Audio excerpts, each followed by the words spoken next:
Yes.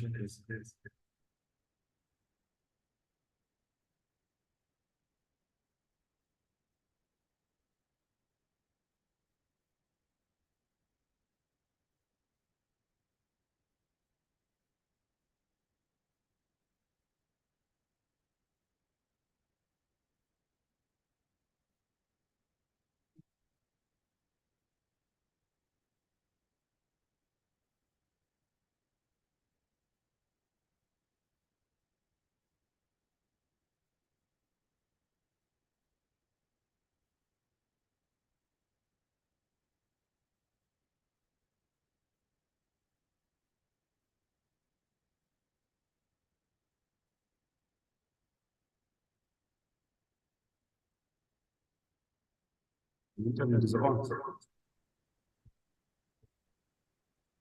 Hello?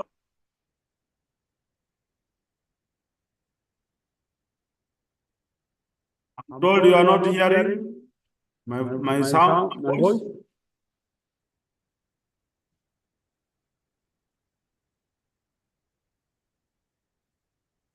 African child sikiangi.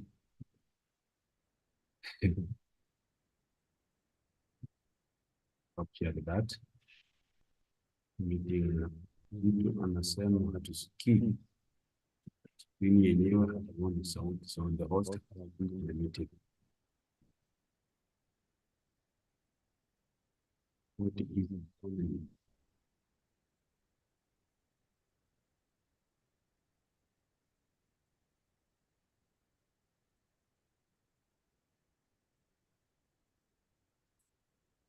Continue. Are you there? Let's now continue.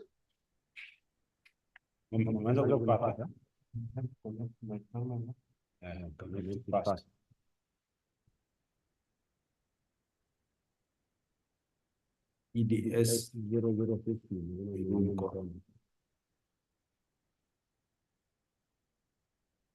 Now we are here in Japan.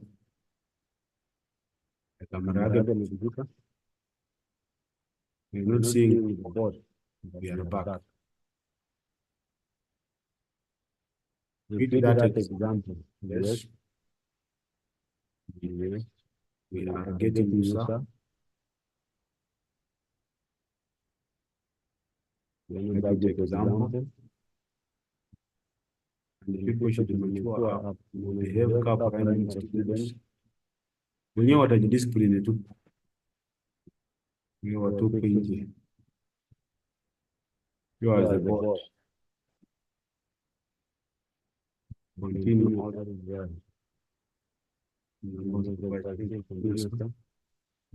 Can you repeat the example? Let's see. Question.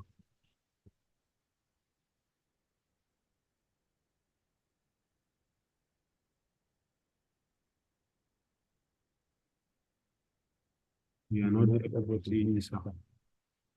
Hawajaona ubao course ni mingi. We did not see the voice was not clear.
Be patient, be Be patient. patient.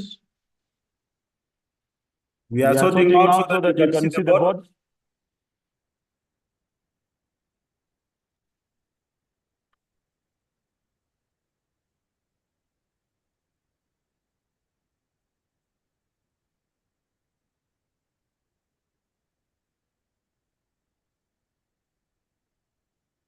We are just in class.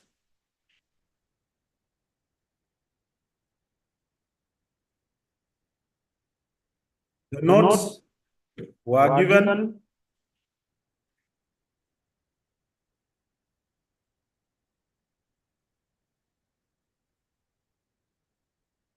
And we request that you shape up.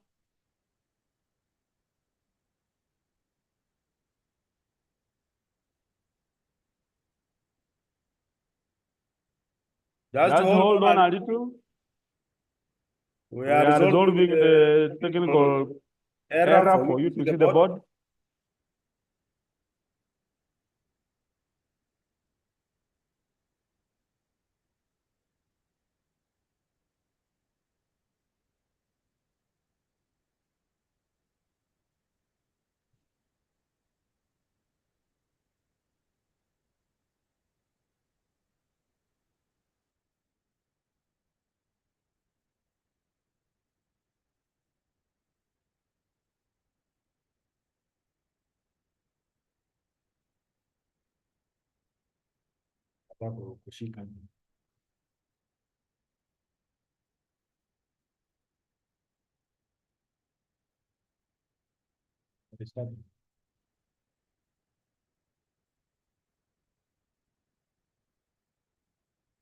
Be patient, be patient.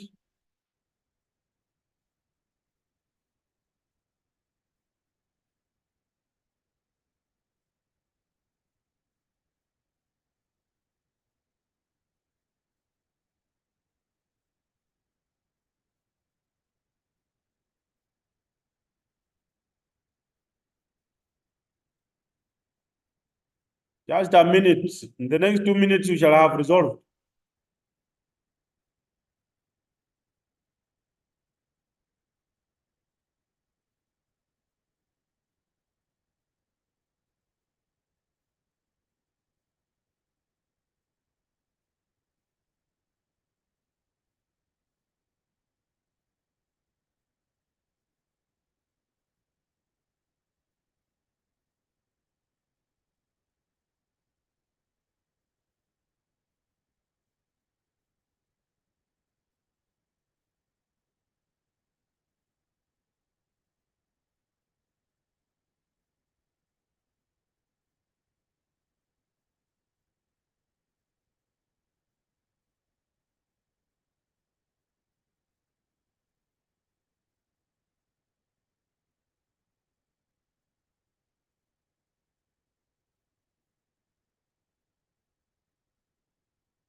When you tell me about the data, Zinaisha, that's like you're abusing me.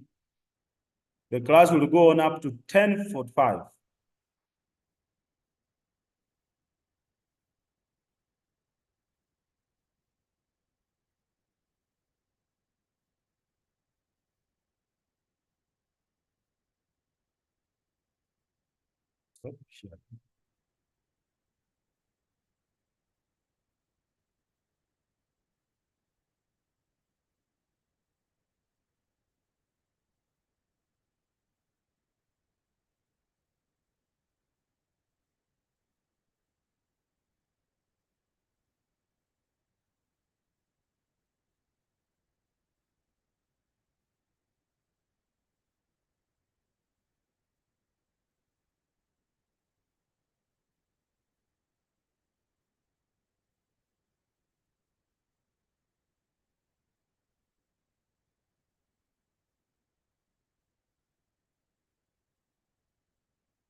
Not so clear.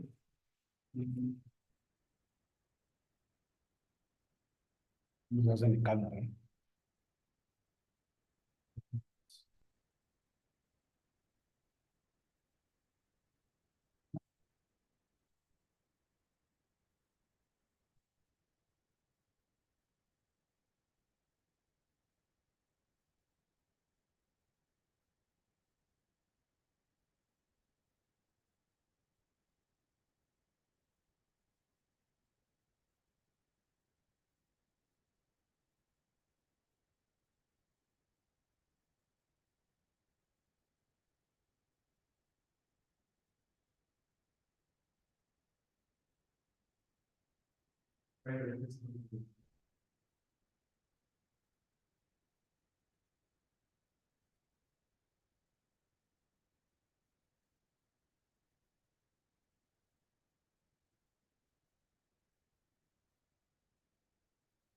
Is it better?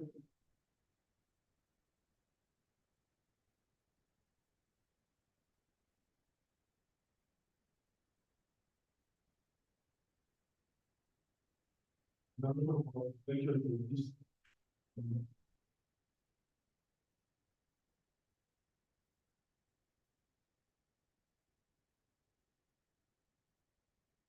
I'll also get that. Okay. I'll get the mark. Images and mark.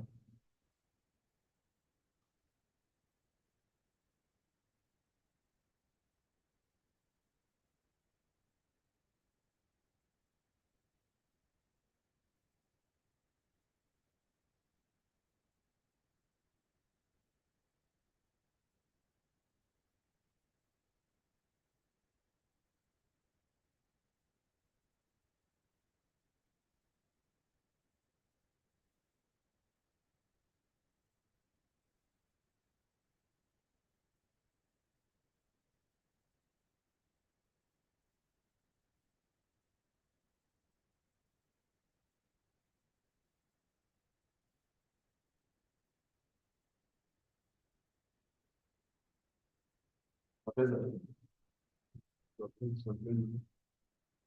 But, I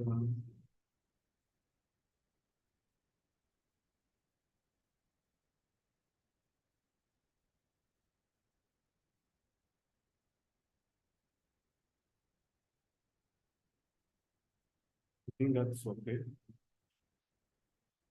Is it fine? Yes. Are you used to that now? Yes.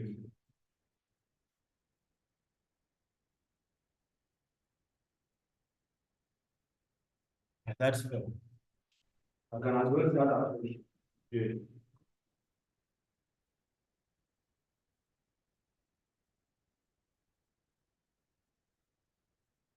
So welcome back. I think we now have a way out. We can hopefully see. We hope that the reflection is not going to affect. So I'm going to use a black pen, not a blue pen. We were saying that we want to look at a personal budget and we want to see how we prepare a sample, an example of a personal budget. We have seen that the main goal, the main aim, the objectives of the budget have to be by that person. The people affected have to be part and parcel of that budget, and we give priority in terms of those basic needs, secondary needs, and then those other leisure items. So we want to look at a hypothetical case of a personal budget. And for this case, I was considering a student in this example that we want to give a case of a student budget and for the current semester. So if this current semester is for 3 months, so we are looking at it from January, February, and then March. We have said that the budget has two major components. One, the income, which we must list, and then two, we shall have the expenses. So if we start with the income, and assuming that this student has a work study of some sort of income, which can be classified as A, salary, and then B, top of the others. That this student gets 8,000 every month. So for January, we expect to get 8,000, February 8,000, and March 8,000. We were saying that because you have come from Christmas break, from home, from those other sources, gifts, donations, and what have you. For the month of January, you have anticipated and you got 2,000. For the month of February, you anticipate to get nothing.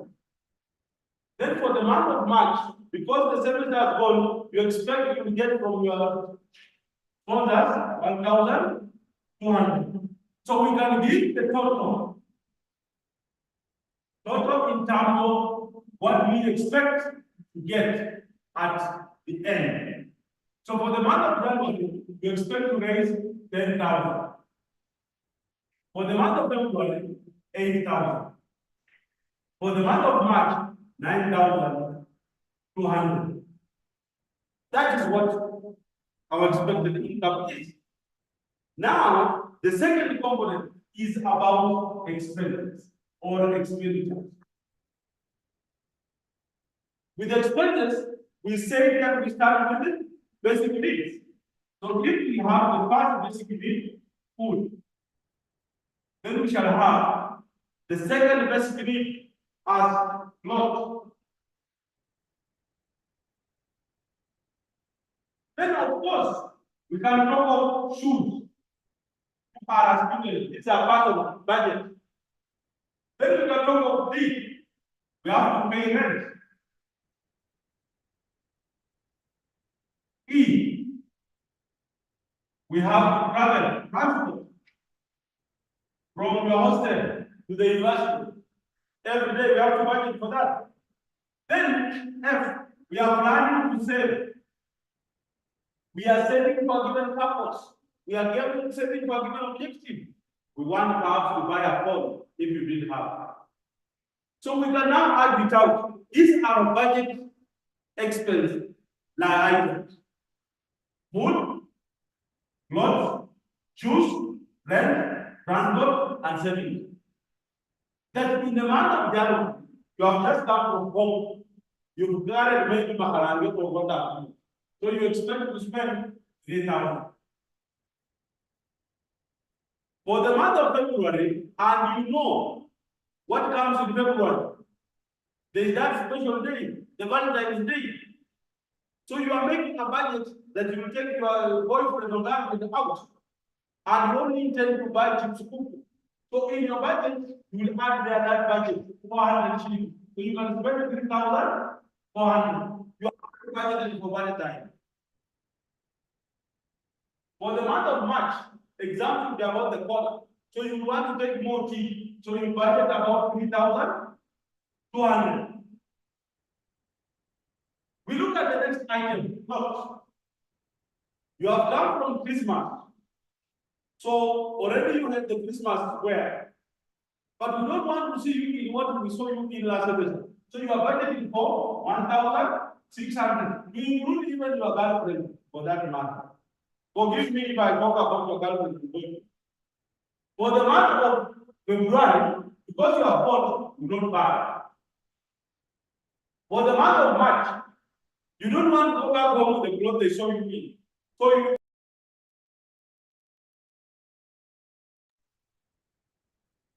then you look at shoes. When you come from home, they are just going to see you with that issue. You go for the shoe of 500. Then for the month of February, you want to also give a gift to your Valentine.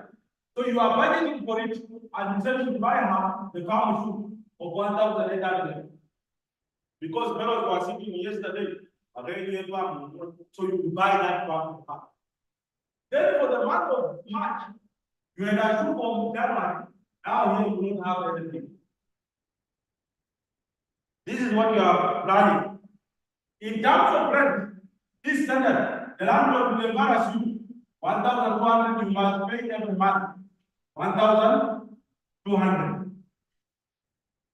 In terms of transport, this standard, you will negotiate because you have your own person to pay 800 every month. Then you are intending to save for a given purpose. That for January, you intend to save 1,800. We want to buy a phone or do some project. For the month of February, we want to save more, 2,000.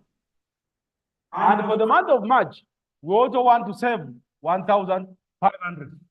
So we can get the total expenses.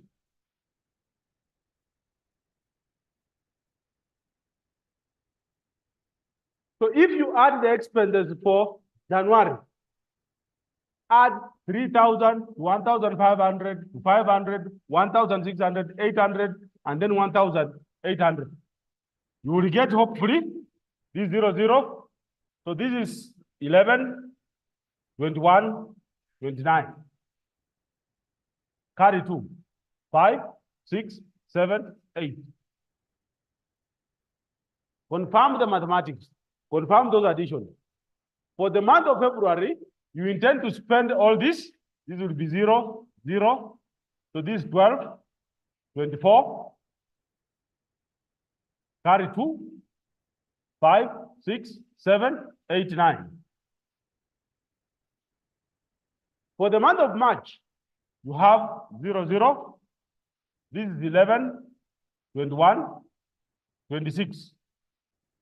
5, 6, 7. So these are your planned expenditures. You expect to get 10,000, you are planned to spend 8,900. You expect for February 8,000, you are planned to spend 9,400. You expect to get 9,200, you are planned to spend 7,600. So what we need to do to see if we are within our budget line, we need now to get what we refer to as the net surplus or deficit. How do we get this? We are looking at the expected income and the planned expenditure. So if we expect 10,000, we are planned for 9,000, so we shall have a surplus of 1,100. For the month of February, we expect 8,000, we are going to spend 9,400, so we shall have a deficit of 1,400. For the month of March, we are expecting to get 9,200. We are spending 7,200. So 9,200 minus 7,600, this gives us 1,600. So we shall have a surplus of 1,600. We are seeing this budget. Now, with that surplus, do we have any balance from the previous month?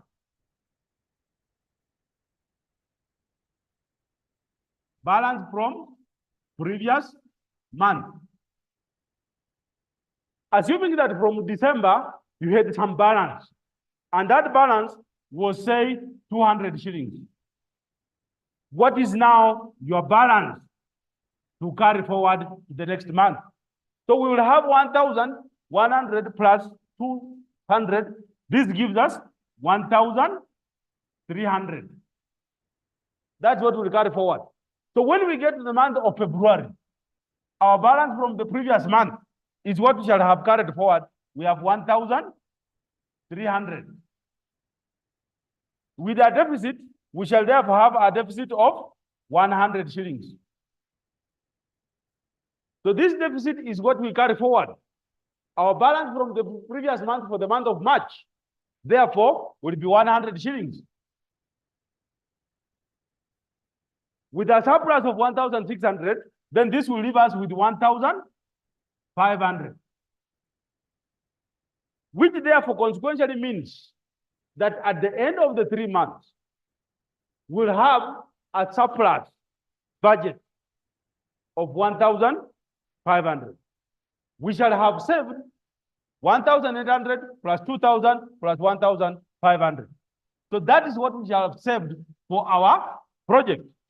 We shall have incurred expenditures on food, clothes, shoes, rent, transport, and made some savings. So this is a hypothetical case. You can vary the budget items expenditures here. You can vary the incomes here, depending on your sources. But the key things to note is that one, the sources of income and the planned expenditures must come out because these are the two major components of our budget. That the budget items, especially for expenses, must be clearly enumerated. You plan for everything. Look at the month of February. We have budgeted for shoes for myself, and I've budgeted for shoes for my Valentine, 1,800. I've budgeted for rent all through, transport all through. I've budgeted for clothes. I'll buy myself. Perhaps I can also buy some mutumba for my Valentine in January. But I also have something that I budgeted for the month of March. So this is how we budget. Look at food. My standard is 3,000 per month. So for the month of January, I'll have 3,000. For the month of February, because I know I'll have to buy chips kuku for my Valentine, I've taken care a budget of 400 additional. For the month of March, I have added there 200 because I'll be having a lot. There's too much in April. There are campaigns. Now I'm told next week you have cultural week. So what happens is I'll be sipping a lot of tea because I'll be tired. And this is how I have argued out to make the distribution for food.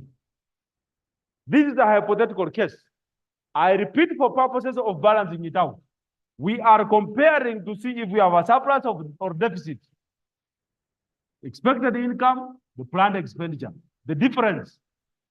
If it's a surplus, I indicate. If it's a deficit, that's what I'm putting in brackets.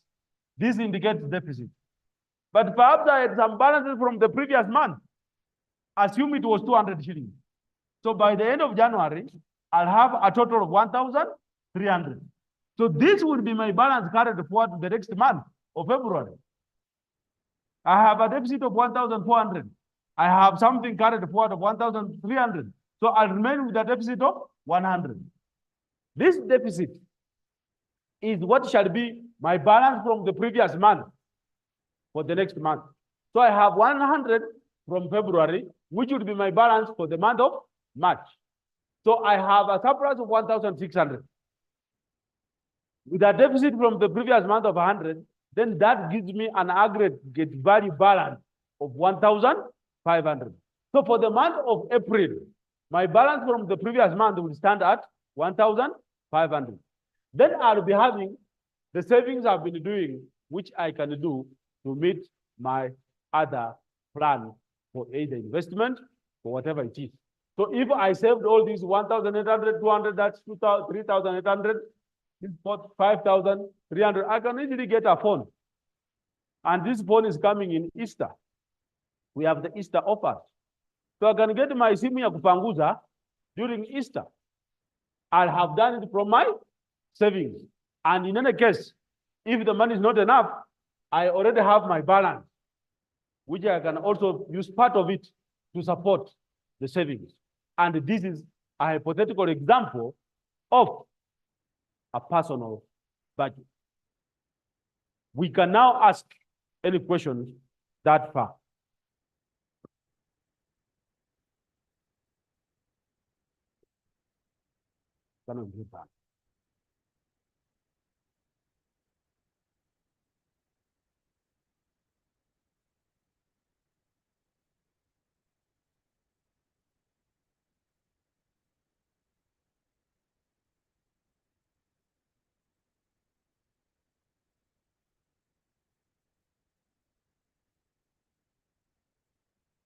So if there is any question you wish to ask, please do so as we proceed. Please do so as we proceed.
Hakuna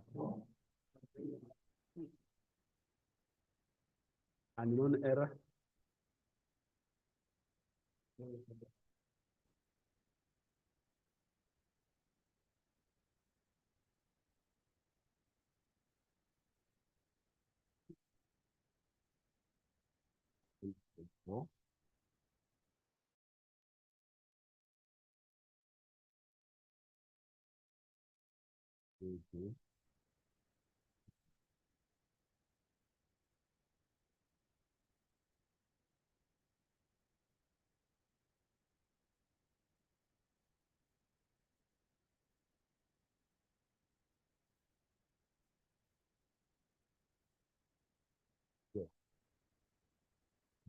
Kusikia kwamba imeandikwa in negative.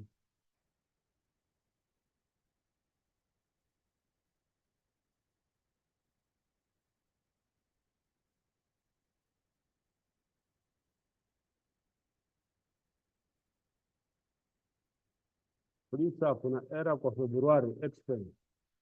How much is it? We are assuming that from the month of December, we had a balance of 200 shillings. That's why we are bringing it there. So I'm told it's 9,200. That is 16. Oh, then we can correct that. Thank you for the correction. If you add February, this is 12 plus 4 is 14. 14 plus 8, 22.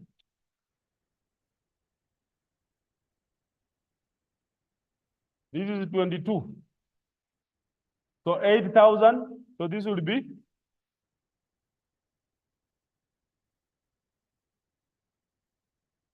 this minus this, you get a deficit of 1,200. So with this, then you'll have a surplus of 100. And therefore, this would be a surplus. And this, therefore, will give you 1,700. Please adjust, because these are things that you can just confirm the mathematics. So it will be a surplus of 1,700. Balance carried forward at the end of the month of March. That is okay. Please, sir, you have said that the balance from previous month is being carried forward the next month. But why did you add the month of January and subtracted from the rest of the month? We have not subtracted because the month of January, we are getting from that balance is coming from December. Your 200 imetoka December. Assume you had a balance of 200 from the month of December. So we add the as balance brought forward from the month of December. Is the deficit supposed to be subtracted or added? So when you add, you get it, because that deficit is supposed to be reflected from the previous month. Colleagues, forget about the corrections, get the content. That's a comment from one of you. Let us keep adding.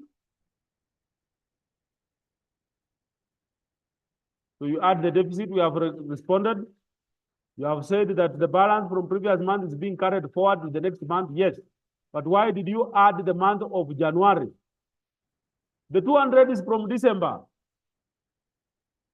Okay? When something is positive, the negative, you have to see whether it's greater or less.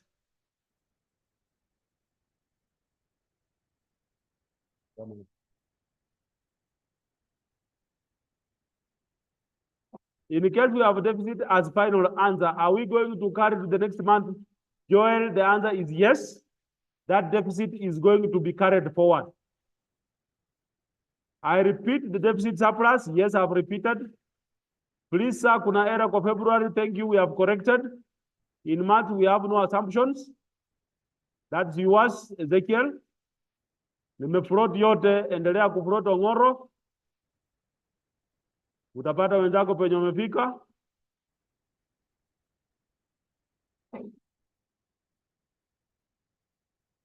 What else?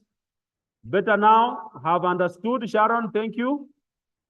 Tostin, sir, if we have a final answer as a deficit have responded, it will be carried forward. Sir, just pardon the calculations, please. Some of us are floating. Angela, where are you floating? Because we are looking at a budget. And in our budget, we said it has two components, the income and expenditure. We have listed the incomes and the total for every month as we anticipate. We have listed the expenses, the budget lines that we intend to spend on, with in mind basic needs than others, secondary than others. As a student, as an individual, we need food, we need clothes, we need shoes, we need rent. We have made provision for transport and savings. So suppose we are planning to spend for the month of January as given, for the month of February as given, for the month of March as given. Then what is the total outlook of our budget? That the total incomes are 10,000 that we expect. We plan to spend 8,900. Does that give us a surplus or a deficit? That gives us a surplus because 10,000 minus 8,900 leaves you with a surplus of 1,100. 8,000 for February with the 9,200 expenditure for the month of February, that gives us a deficit of 1,200. When we put in brackets, this indicates a deficit. For the month of March, we anticipate to get 9,200. We are planning to spend 7,600. This difference would give us 7,600. From 9,200 to leave us with 1,600. Now, this is a budget that's continuing. From the previous, we've said that suppose we had a balance of 200 shillings in our pocket as at 31st of December and on 1st of January. So that is our balance from previous month. Suppose we had 200 shillings. So added to the surplus, we shall have 1,300. When we go to the month of February, what will be the balance from the previous month? We are in February, the previous month is January. So we use the balance from January. That's why we are using 1,300. For the month of March, we need the balance from the previous month, which is February, which is 100. So the balance from previous month is 100. So add it to what we have, that gives us what to carry forward as 1,700. And this is what shall be used in the next month of April, which shall have a balance from previous month of 1,700. And that continues in that format. So that is what it is. I hope we are now clearer with that. A deficit is already a negative. How can you have a negative deficit? Amugaga. A deficit is already a negative. If this was an examination question, we don't want to talk about exams. We can proceed, sir. Understood. Thank you, Ignatius. Thank you, Tony. Thank you, Emily. Let us proceed. Angela, you are now, it's now sinking. I'm happy. Lumbasi, Bonaventure, and what have you.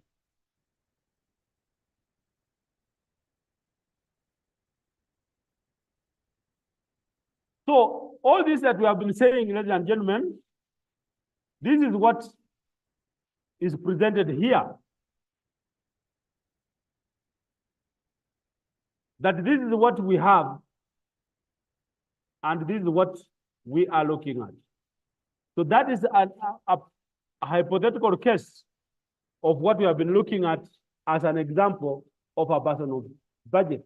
You can look at this, you can make your own budget on the basis of the same.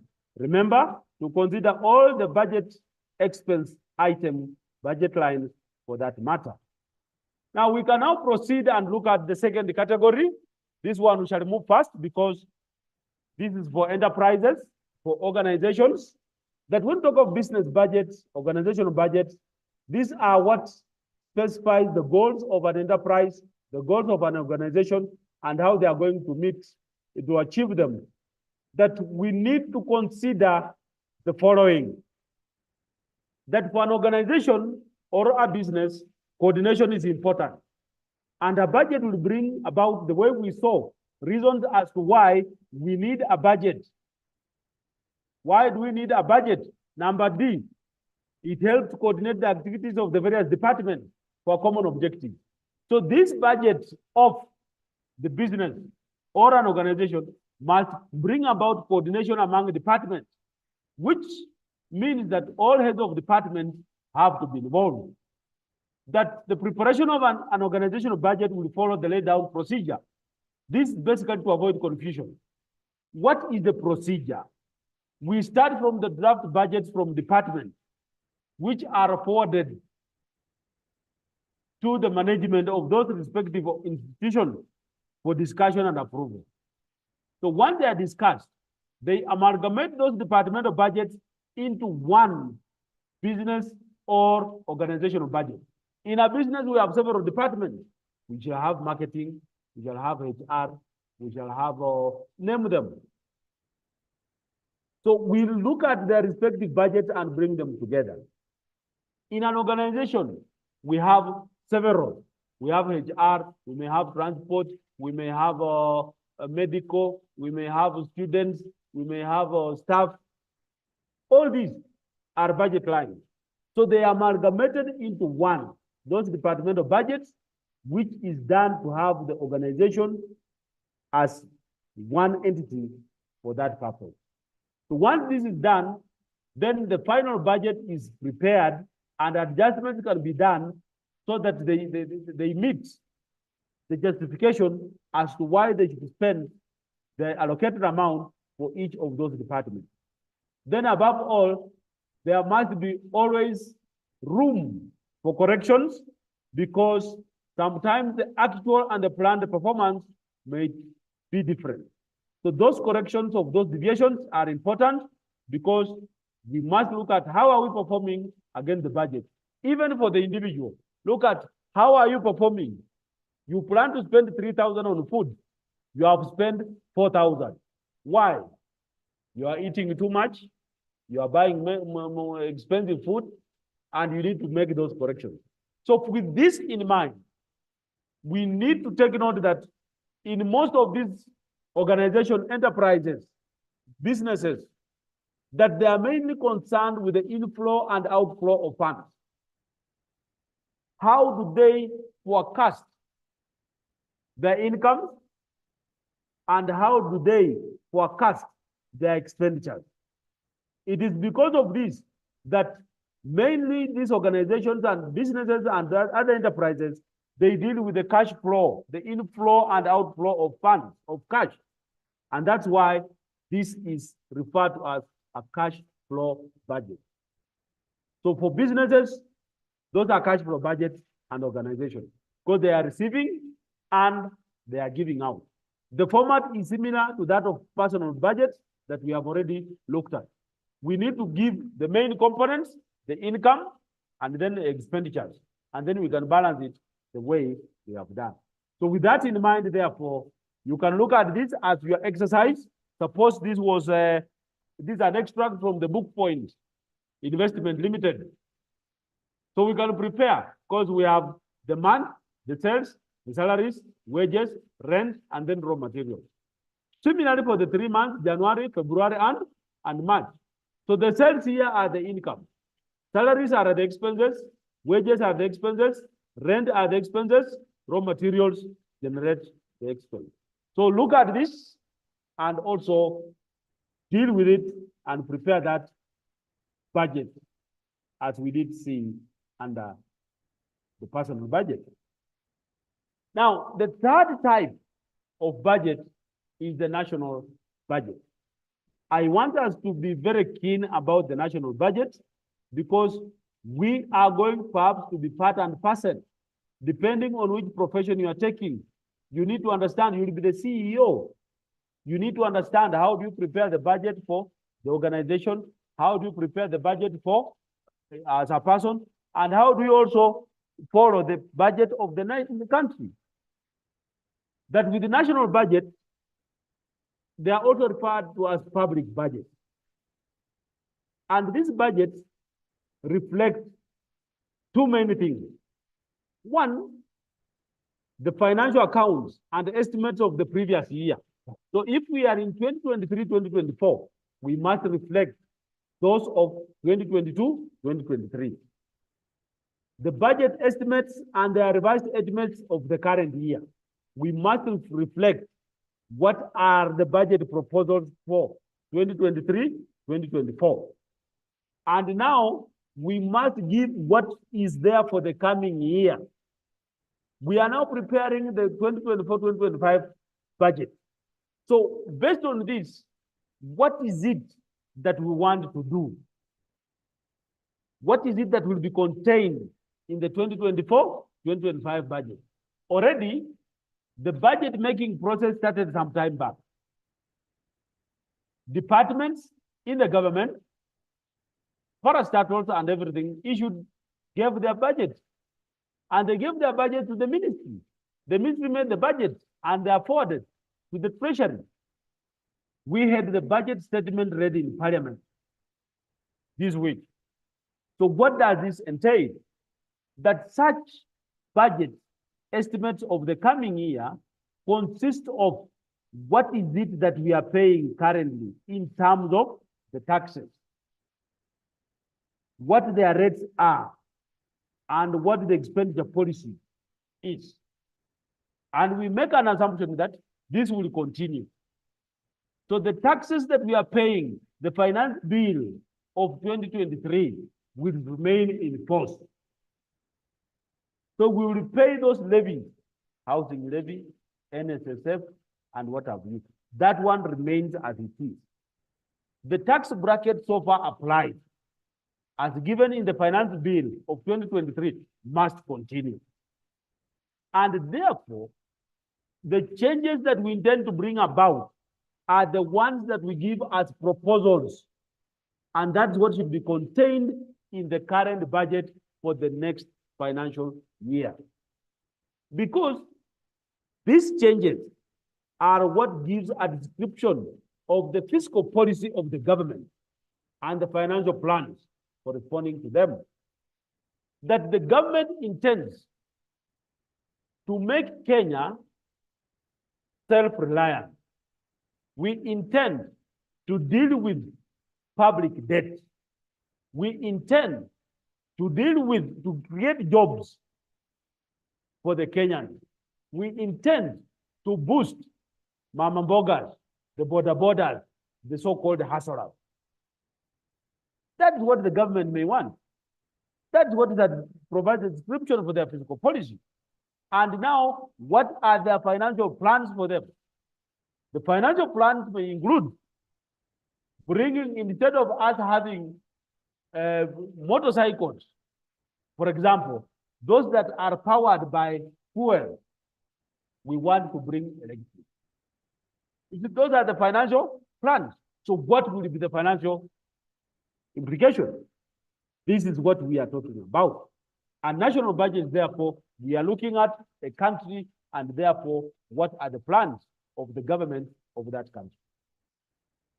That national budgets can be classified into two. One, on the basis of their functions, and two, on the basis of the economic plan. That if we classify on the basis of the expenditure plan, what is it that the government is planning to meet its obligatory expenses?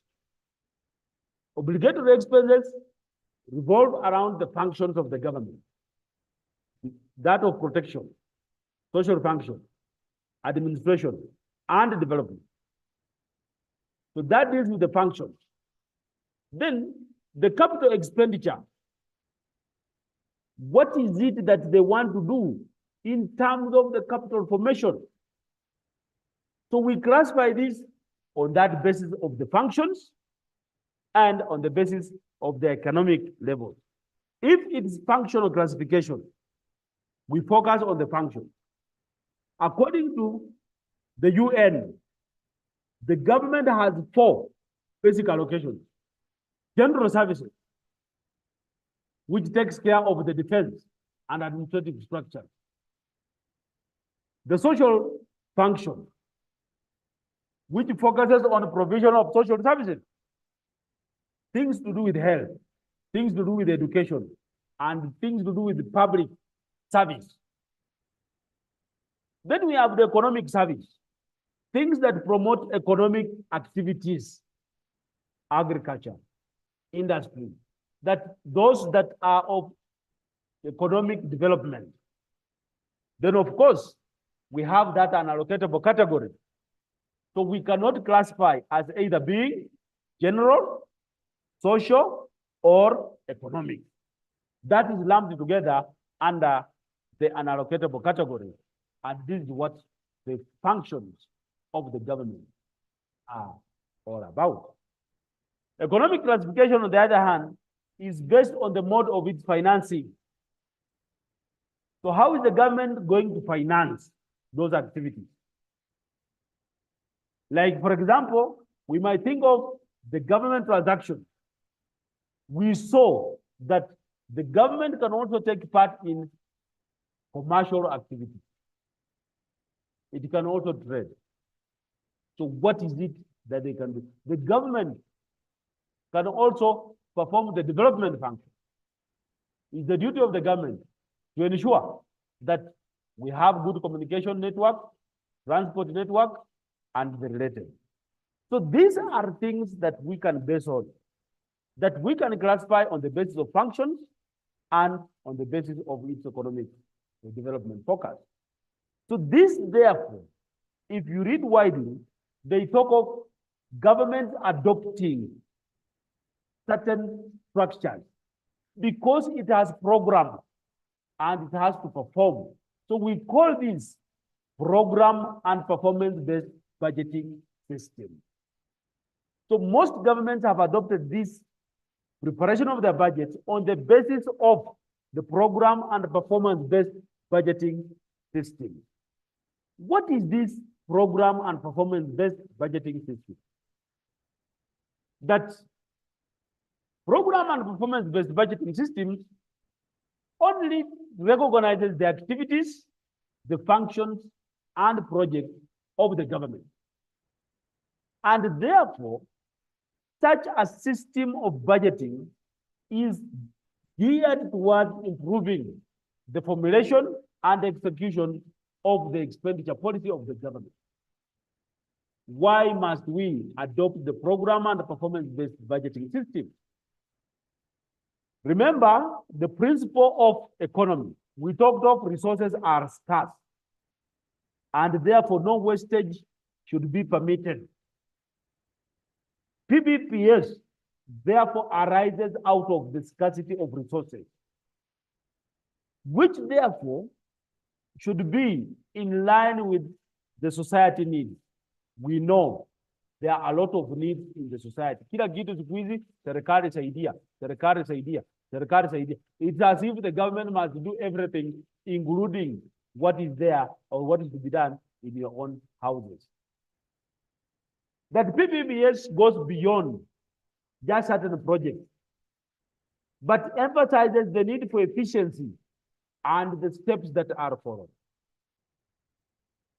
That with the PPBS, there is a way of providing feedback to the executive and the legislature. Remember the principle of sound financial administration.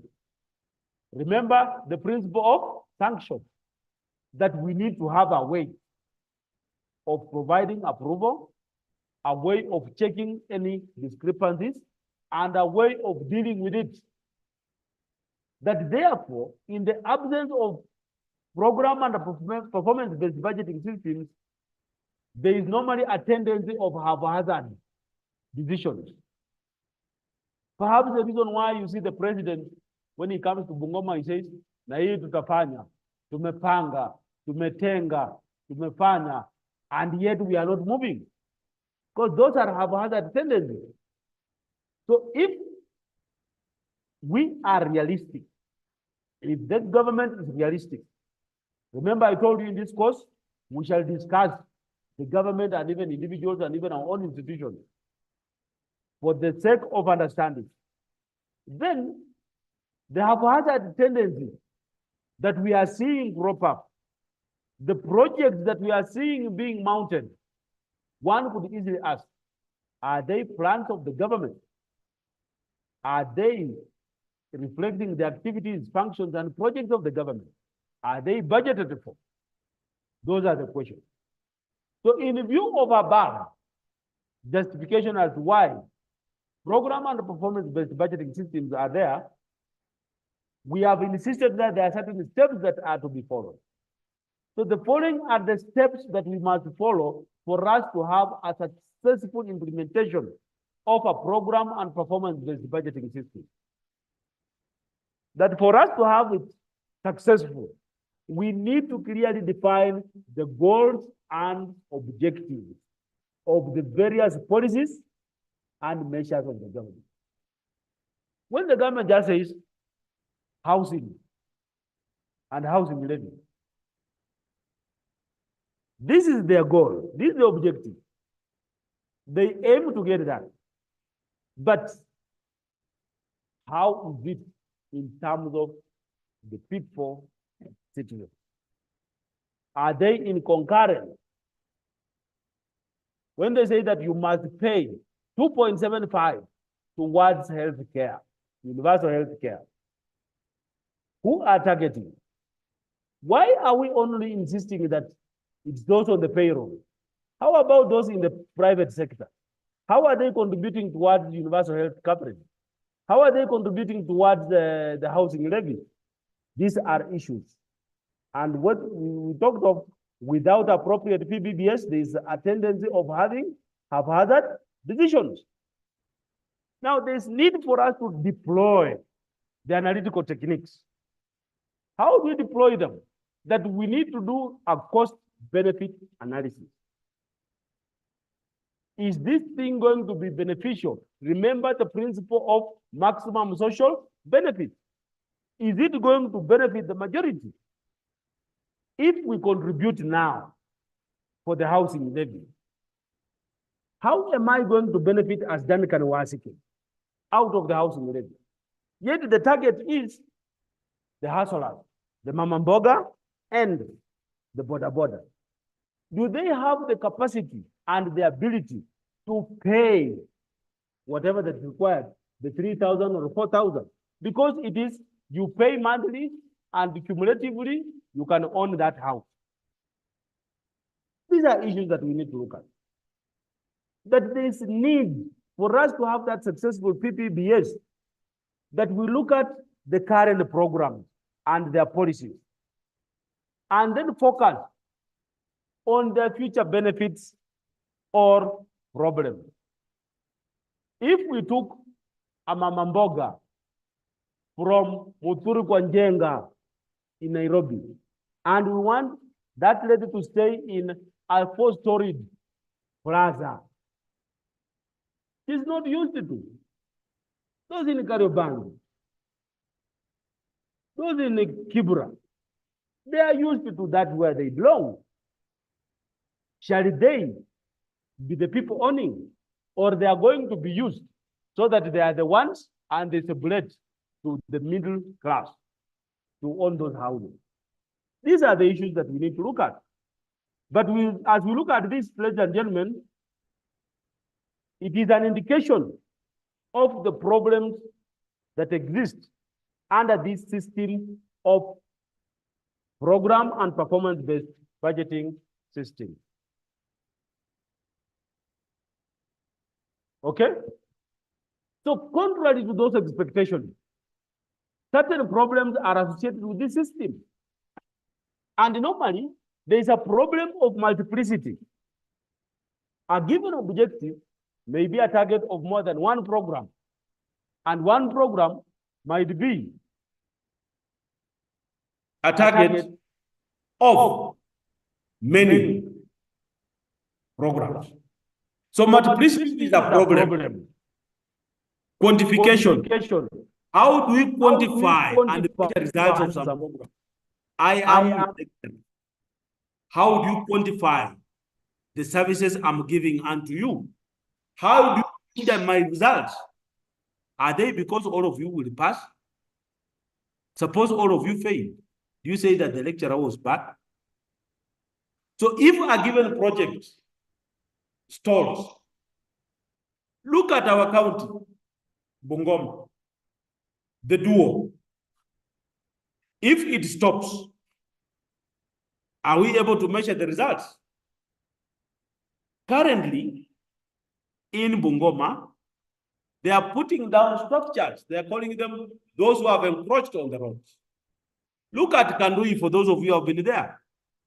They are saying that anything around the stadium, and they have brought it down. Those programs, are they as a result of multiplicity? Do we have an issue with codification or what? The problem of flexibility. And we know the political system, there is that is flexible to certain programs, and there is that which is not flexible. Now, the current government is so rigid. They can't listen that we must, and truly we must. So if we are in such a rigid situation, what happens? We expect revolutions. I'm not telling you to revolt or revolt, but this is for the purpose of this lesson. Analytical skills. How well do we pride in the expertise, in the skills that we have? Analytical skills depends only on the people who prepare and execute that program. Mainly, the skills are limited. And we know that political systems, they come with their own manifesto. Kenya Kwanza has its own manifesto. Totally different from that of the previous government. The next government after Kenya Kwanza will have its own manifesto. So such programs will cease to be completed. Such programs will cease because of that flexibility. It's rigid. Problems of quantification, because we have differences in analytical skills. Then how about the accounting system? Many times in PBBS, there's aggregation. But where all accounts are less aggregative, then the issue of efficiency comes in. Because the more aggregative it is, the more expensive it becomes, because you have to spend more. Perhaps the reason why you could see a project that was planned for 10 million ending up with 35 million expenditure, because it is more aggregative. These are the issues. These are the things. Look at the national budget making process. We understand it and see to it. This is the essence of what we are talking about. So, to this end, therefore, what are we saying? That a good budget must always have the goals and the aims. Good public finance has to deal with issues of income, issues of expenditures, and issues of budgeting. Those are the three key things that public finance involves itself in. We conclude the discussion on that topic at that level. If there's any question, then we respond to it. I saw somebody had asked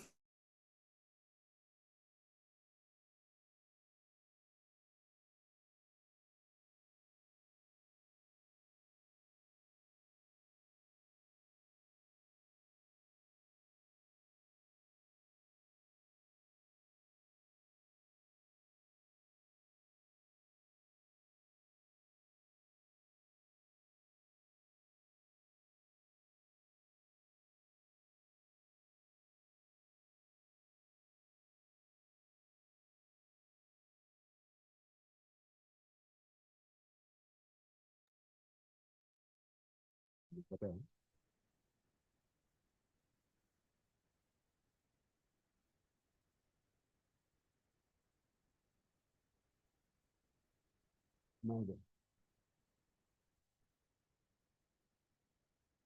Kuna mtu alikuwa ameuliza twende chini, mbona yangu ni drip?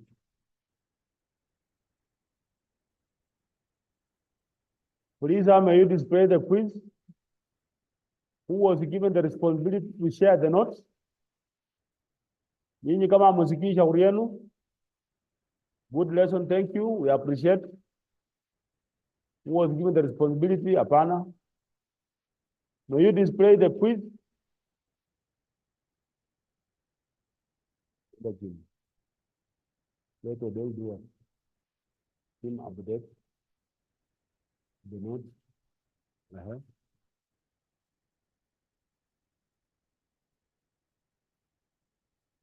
The government is not realistic with this housing thing.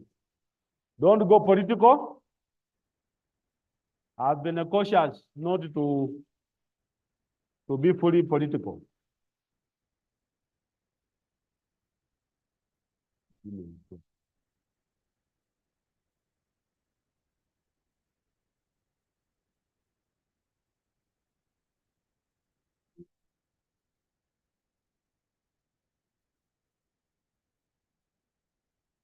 So if you want to go political, Nyakwamba, I don't want to get into that. Revolution a must. I don't want the issues of politics. This is meant for you to understand the cause. You should be very cautious.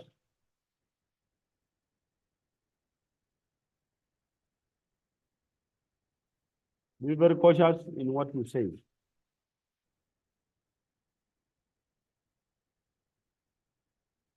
When are we doing the cut?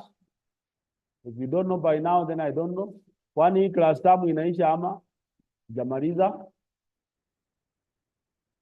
Government ni kwamba wewe ukimalizana na wewe, sasa tunaenda kwa mambo ya siasa.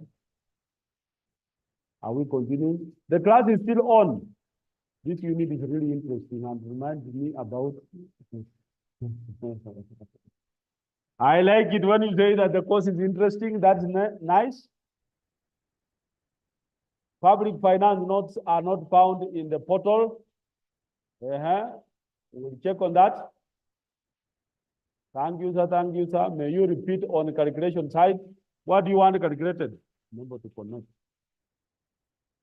Is there a problem? 144.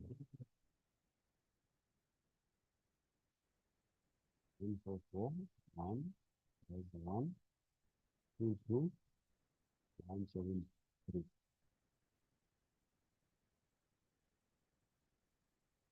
Kitu inakuwa inarukaruka. Hii ni 05. 8.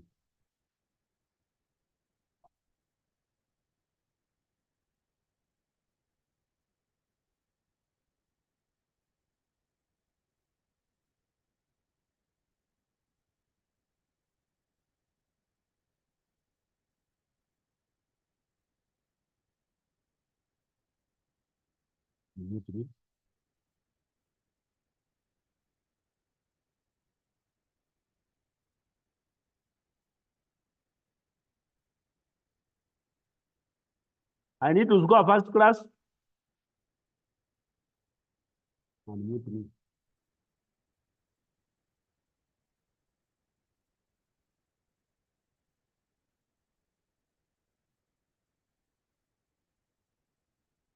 to allow the funds to ameliorate the results.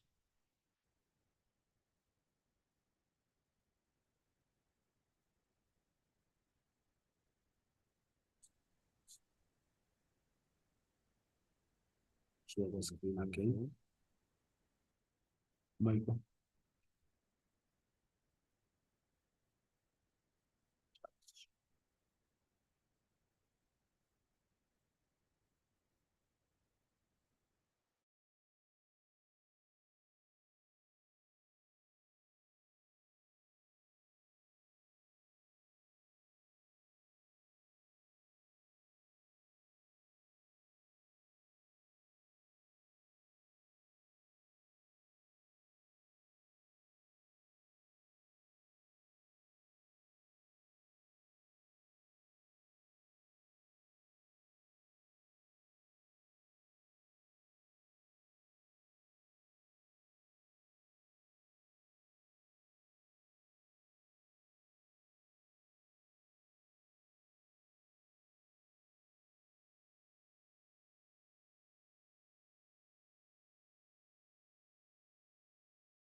Yes, sorry for that internet disruption.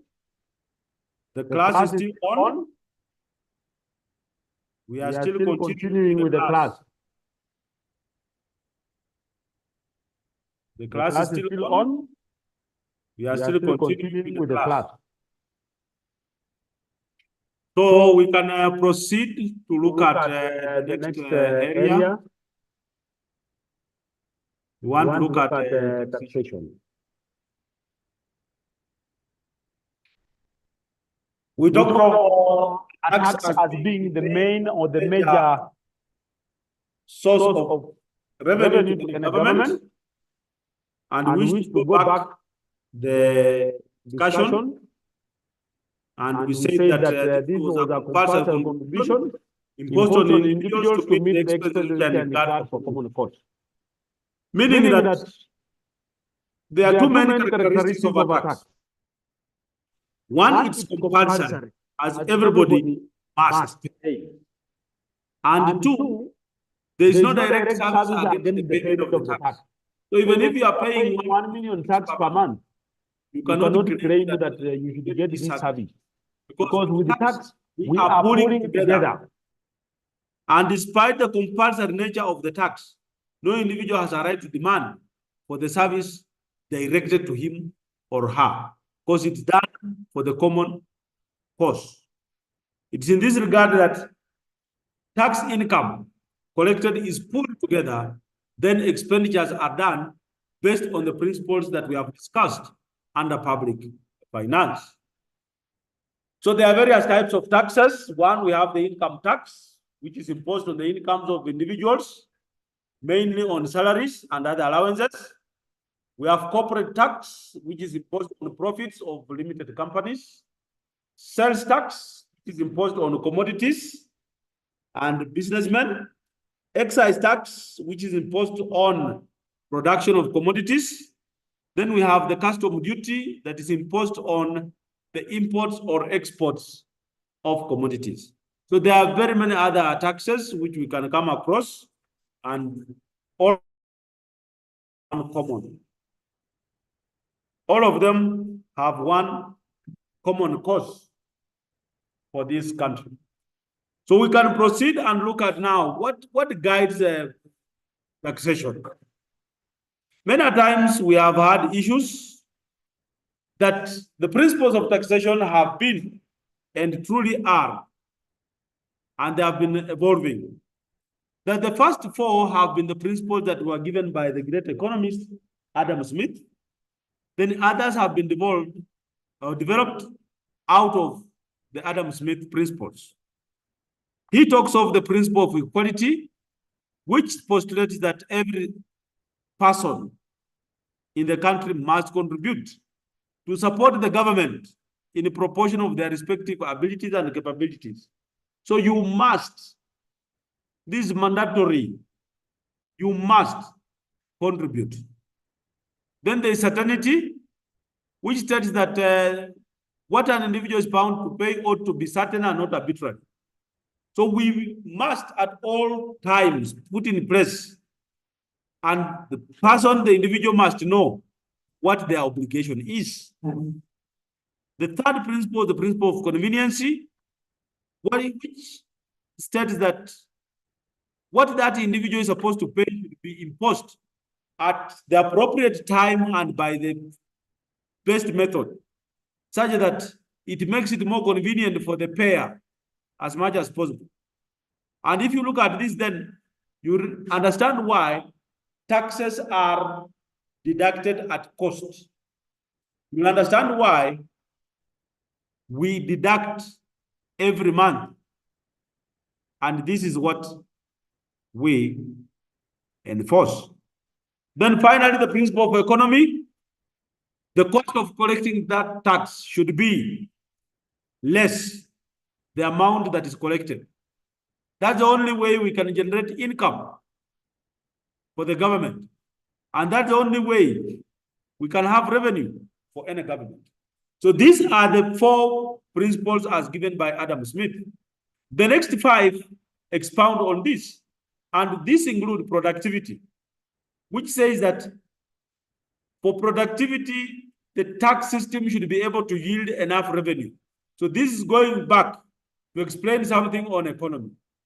So we should yield enough revenue for the treasury to avoid deficit financing. The principle of buoyancy, and buoyancy is the inherent ability of a tax system to change with the tax base. That a good system should therefore have that inherent tendency where it should increase the tax revenue even if we have not changed the tax base or anything. This is what we talk about as being buoyant. Then flexibility. The authority should be able to revise the tax structure. Talk of tax structure, we mean the coverage and the rates, so that it suits the changing times of the economy. The reason why the finance bill of 2023 came to pass the way it is to suit the changing requirements of the economy. Then the principle of simplicity, which postulates that all the tax policies should be simple for people to understand and easy for the government to administer.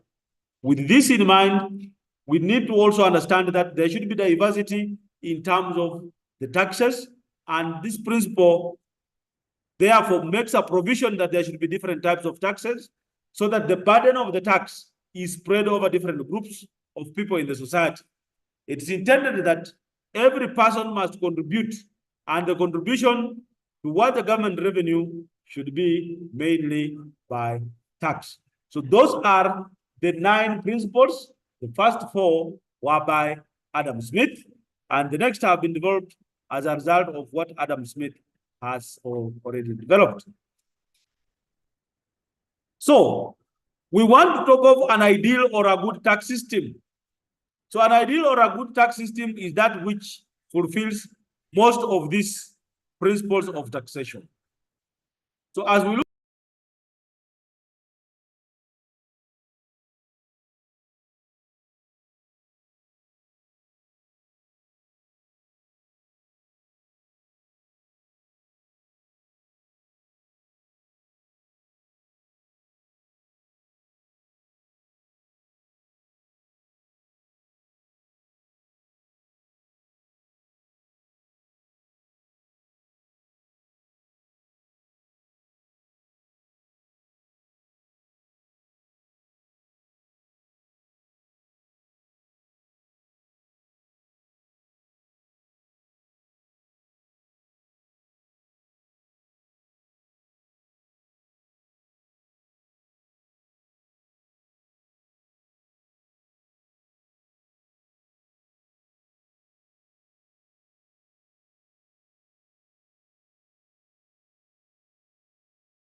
sorry, we were conversing something else.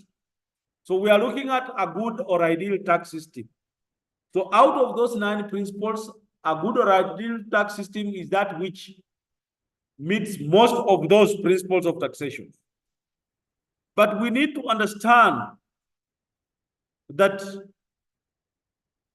there are certain systems that may not meet all of them. But if they can meet as many as possible, then that is better. We need to see to it that in most of these countries, Kenya included, the percentage proportion of tax revenue in relation to the gross domestic product is lower, especially in those developing countries than the developed. Developed countries are okay with the tax systems. But developing countries like Kenya, there's a problem. Their tax proportion, despite having looked at those principles, is lower in less developed or developing countries. These countries have evolved. They used to be called the third world. They came to be less developed, and now they are talking of developing. They mean one and the same thing. Why is this the case? The case is because of the high tax rates. What happens with these high tax rates? If you consider the case of Kenya, where everybody's crying of being heavily taxed, then there are reasons. The tax rates that are intended to raise more revenue for the government are too high, meaning the citizens of these countries bear that heavy burden. And as a result, they resort to two things. They either avoid or they either evade. Now, when you evade paying your tax liability, then you are capitalizing on certain loopholes that exist. Tax evasion, you capitalize on existing loopholes so that you don't pay what you are supposed to pay. Tax avoidance, you completely don't pay. Tax evasion is legal because you are working and using the tax framework, the tax laws. You pay but don't pay what you are supposed to pay. Avoidance, you completely don't pay, and therefore that's an illegal practice. So of essence is, what are some of these loopholes that exist in a tax system that makes it possible for people not to pay what their obligation is? As we look at this, ladies and gentlemen, we want to see to it and then get to the solutions. So evasion, you fail to meet your obligation as required because of existing tax loopholes. There are 5 in number. One is that there is a challenge in terms of the information. There is that inadequate information gap at all levels. Businesses, even individuals, do not declare all their incomes. They have a tendency to conceal factual evidence. You find a business operating as an electronic shop. They have displayed simple electronic gadgets and equipment at the shelves. But behind in the store, they are keeping serious ones. You go to a shop, you ask, you want this item? They will tell you, yes, we have at this much. Then they go behind the shelves and they bring you the item. Why are they not displaying? Because they are not maintaining those records appropriately. They are concealing. They want to operate as if they are small businesses so that they pay less tax. You have seen this in some of those shops that you have visited. Then the second loophole is the complicated tax laws. We have said that a good tax system should be simple for people to understand and easy for the government to administer. How often do we understand our tax laws? How often do we understand the tax provisions? That there have been a lot of changes in the tax laws. Look at how the application of the value-added tax is. Sugar produced at Zoya Sugar Company and sold at Hetia's in Kandui. What value has Hetia added to warrant them levy or to warrant the government levy 16% value-added tax? These are the issues. That there is a problem. We don't know which items attract value-added tax. And understanding the value-added tax is a problem because things keep changing. They are changing provisions in terms of the tax rebates. Who wins or which item attracts a tax waiver or a discount? This changing restructuring as a result of rationalization of commodities makes it difficult for us to know who qualifies for a tax discount and who doesn't. And at times, these are given on friendly basis. I remember those old days of Kimunya and even this Muraria, when they gave tax waiver to a private company. What does that mean? It was for their friend. And these are the issues that we need to grapple with. So tax evasion is real. We are capitalizing on the existing loopholes. Then we consider the true ownership. Some of us have properties at the age that you are in. You are about 18, 19, some of you are 17. How can a 17-year-old or 20-year-old person own millions, own an estate? These are the questions. It means somebody somewhere invested in your name. You have never worked, so you are given. So why did this person give it unto you? So this creates a loophole where one is investing in the property in other person's name, say a relative. It makes it difficult for one to trace the source of funds for such an investment. Look at, for you are young, you may not know, the guy who was commonly referred to as the Bull of Auckland, Nicholas Kupiator, the what? He owns estate. How did this occur? Look at the Kenyatta's family. Look at Raila's family. Look at even Ruto's family. Where did they get the funds to have such investments? These are issues. Have they invested in their own names? No. Concealment, so that we don't get the true ownership and the source of funds for various projects. There is imperfect tax administration. We are all human beings. And as such, we are amenable to temptations. If the tax man came to you and you bought him lunch and told him, please, give me time, I sort myself. They will. They will collude with you. Colluding with you so that you don't pay what you are supposed to pay. These are the issues of corruption.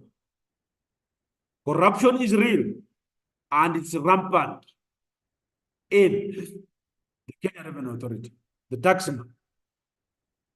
Because the tax laws are so complicated, they are not simple for people to understand, and they are not easy for the government to administer. This is a main source. And it seems corruption is getting root, and we must find alternatives of how to fight corruption. We must stand firm. We must fight this vice so that we pay what is due to us. Today, the taxman will wake up and give you that, do this, you owe. So you must pay first before you even complain, even if it was wrong. Getting a refund from the taxman is almost to an impossibility. It is a mirage. It is a dream. Finally, is what comes in terms of donations, especially to political parties and other non-governmental organizations. Some of us who belong to Pastor Ezekiel and the likes, you know what this is all about. How have these people created wealth? Some of them, they have links and they work as non-government organizations. Politically, if you play to the tune of the government, then you are exempted by not paying tax. If you say ni wewe tu baba, kila kitu unasema ni mzuri baba, ile kiatu unapea mtoto yako inatosha baba. So you get a reward, and mostly the reward is through tax exemptions. Look at from Moi days, come to Kenyatta, come to Uhuru, and now to Ruto, which is even worse. That JJ Kamoto that time in the Moi's era was a powerful MP, Secretary General of the ruling party KANU. What happened? Come to Kileme Mwiria, Kibaki's time. Look at the fellows who are there during Uhuru's time, the Kemsa story. What happened to the Kemsa people? Now, look at Uhuru Kenyan, William Ruto. All those fellows who had nothing, Those who had been thrown out as being thieves, as being fraudulent, as being corrupt, he has brought all of them on board. Sorry to mention, the PS for basic education, he was sacked in the previous regime for fraud and misappropriation of basic education funds meant for free education. Yesterday, you saw in the news, read today's paper, find time to read today's newspaper. How many millions have been lost in universities in the name of paying for students their help? They are paying for even those who finished. Look at Machogu. Machogu distributing appointment letters for teachers and funerals. Then we say we are doing very well. If you pledge your loyalty with the ruling class, then you are rewarded. If you pledge your loyalty and practice it and be a Baba diehard, then it will protect you the way we have seen he has protected very many people. If you pledge your loyalty to the president and the ruling class, the government of the day, like Mwanaisha, Duma, with nothing, you are rewarded by being given a ministerial or cabinet position. This is what we are saying. What stops them from practicing other things? So these are the issues. These are the loopholes. But how do we go about these loopholes? We want to go about these loopholes by looking at what measures can we now take. The remedial measures. Some of these remedial measures have already been implemented. That we need to actually define what income is and have the appropriate tax laws. What is income? Is it basic salary? Is it all allowances? Is it any payment you are receiving? Or what is it? Does it apply to everybody? What proportion of the MP salary is taxed? These are issues. We need also to reduce incentives for tax evasion and put obstacles. How can we do this? Suppose we lower the tax rates. If you lower the tax rates, then people will earn more. And the more you earn because of that buoyancy principle, the inherent ability of the tax revenue to increase with the national income. If people earn more, they'll also be taxed more. Why talk of income tax only? Why can't we create other forms of taxes? Suppose I get all my salary, I get all my money, and I'm taxed at the time of expenditure. Suppose I'm taxed at the end of the month. I'm told I work for 12 months. Now, 1 month in the 12 months, I give it to the government as tax. Can that work? These are some of the things that we should get. When you get to those positions, those of you who become, kindly think about them, kindly look at them, so that we see how best to go about it. Let us have a comprehensive return on personal account. We have done this. That's why you are required to file tax returns. Once you have a national identity card and a KRA PIN number that is now mandatory, what we are going to see in number 4, that we must audit all accounts of high income. Everybody is audited. And we have assigned code numbers. Those code numbers are what we are referring to as the personal identification number, the PIN numbers. Once you get an ID, you have it. And everything you do, you must give the PIN. So that PIN is what they use to follow you with your ID number. To this end, therefore, those returns that you make, whether you have an income or not, you make 0 returns. If you don't, the penalty is there, as we are going to see.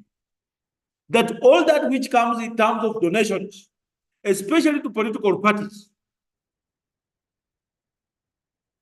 that which comes to non-government organizations, we need to audit.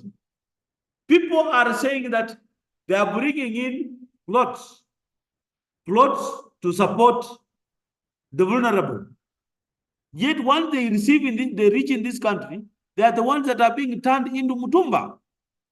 They land into the market. What are we saying? People are evading tax. When you pledge your loyalty to the government, to the ruling class, to the powers that be, you are exempted. They touch you, they are there to make noise and protect you. That should stop. Now, the penalty for tax evasion must be made more punitive. It should be related to the tax theft rather than the income concealed. Can we increase this so that if Duncan Wasikewekesa has evaded, then we give a penalty that is more punitive for others to learn from? Those who have evaded and are in the government, holding government offices, why can't we sack them? The penalty should be made more punitive so that we refrain from fraudulent activities. We refrain from evading to pay tax. If we do this, then our country will have enough source of revenue and perform its functions that we did say to the best of its ability. That we need to give attention to what we call bracket creeping. Issues of inflation, that's what bracket creeping is all about, inflation. We know that during inflation, the prices of commodities increase. People are taxed at the same rate, same brackets. So what they are left with is little. If it's so little, what happens? That we should have the government increase salaries proportionately based on the inflation factor. And once this increases, the buoyancy principle comes into play. People will get high salaries and they'll pay more tax because of the buoyancy principle that we looked at. Look at what is happening today. We are being taxed and subjected to more taxes. NSSF, universal health care, housing levy, them. Yet, there is no concomitant increase in terms of remuneration, in terms of the income. So the little that people had and they had already committed from their payslip is being taken away. We are defaulting. People are defaulting in terms of meeting their loan requirements. Where are we headed to? We need government to increase the salaries of employees and pay adequate attention to this animal we are referring to as bracket creeping. We were buying sugar at 250 per kilo. Look at that inflation. Isn't there a way we could cushion the person? We have increased VAT to 16% from 8%. Double. Have we doubled any income? These are the things that we need to think of. Let us pay adequate attention to bracket creeping. And finally, the tax bracket should be frequently adjusted because we know there's always price rise factor. We are now taxed at the highest band at 35% from 30%. If there are changes in the price, why can't we vary this one downward? Recall during the times of this thing that we had in 2020, Corona. There was a relaxation in terms of the tax brackets, the tax rates. But thereafter, they were brought back, and now they're even worse because we moved from the highest band from 30 to 35. Which consequently means, as we are going to see in the tax calculation, for every 100 shillings, 35 goes to the government as tax. For every 35 shillings you earn, the government is getting 35 for tax. You have not added there other forms. You have not deducted the NSSF.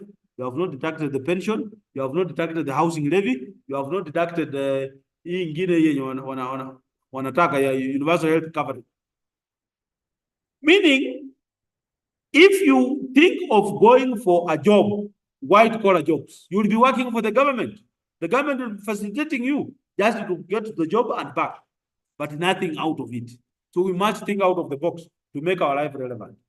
And this is what we are going to see in our next discussion as we discuss the income tax and its collection. We wish that we stop there for today. Let us respond to the questions that have been raised. Thank you, Elias. You are enjoying? That's good. No sound? I think the sound is there.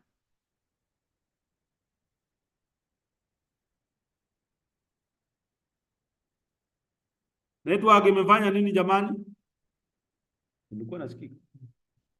I think I've been okay. We are just a quarter of the class as per now. Please bundles, whether you are 2 people or continue teaching Nelson, it doesn't matter. Me, I'm in class and I'm to teach. Ukienda mambo yenu, returns must be filled. Yes. You mean even we comrades, we need to fill returns? Yes. It's mandatory. If you don't, you'll be slapped. Doc, you are saying the truth. I don't want to comment. I like you, Doc. You are saying the truth. The lesson is very enjoyable. Thank you. Mkuu, si umalize class. Kiroho safi. Yes, we are winding up. Another thing, returns. When is the cut? I'm enjoying. Very interesting lesson. I've enjoyed the lesson. I've also enjoyed the class, sir. Thank you. Mambo ni shwari. Thank you. Thanks for the amazing lesson. Thank you. Me, Nico, and Lea Kuapo. Highlight measures taken by the Kenya government to mitigate its budget deficit. I answered that. Clifton, Nilijibu. You can come for further. Let's continue, Doc. It's an amazing lesson. No, we need enough.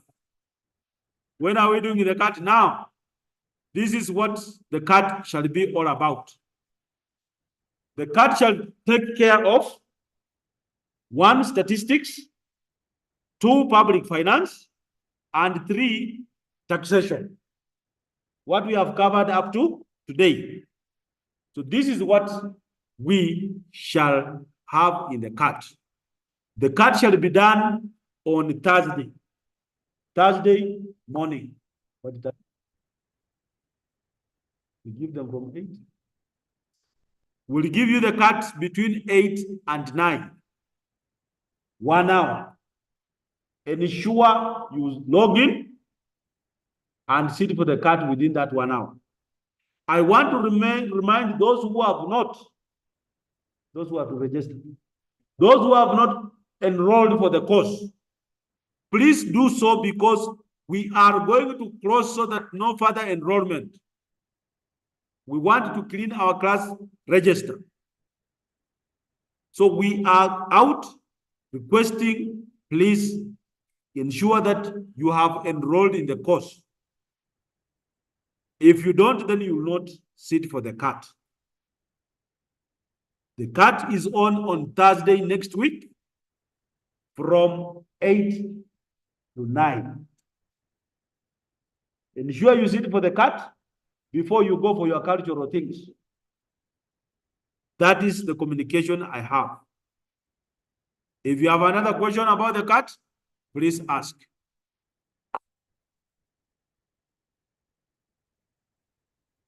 Tax calculation after next week. The cut shall be online. I have really cut in online watu hamuelewi. The cut is online. Ask anything. It will be 8 to 9 a.m. You will log in and you will go for cut 1. You will click on cut 1 and it will open for you. Office yako ni gani? ABB 214. How do you calculate harmonic mean? Wachana na hizo vitu. Why is the portal reading 2023, sir? Wewe soma content. Catherine Nauma, soma content. said something that inajali maslahi ya comrade. Ya hatujui, don't put calculation sir. Hiyo ni mimi mwenyewe najua what will be there. I've taught everything. I've been doing calculations including today. Mbona kati isikue jioni? You network usumbua. 5 ni vizuri. 6. Itakuwa sawa. Watakuwa kwa hiyo yao ya nini?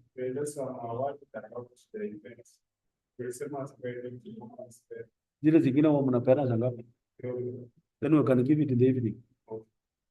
Yeah, upon consultations, the card will be done in the evening for network purposes. Mbona card isikue jioni juu network usumbua asubuhi. Elfas, thank you for that. We'll put the card in the evening from 5 or to 6. Any other? Yeah, we have agreed it will be in the evening, so prepare. Cultural week hiyo siku jioni 5 to 6, yeah. So thank you so much. We can conclude at that. Let us enjoy the weekend.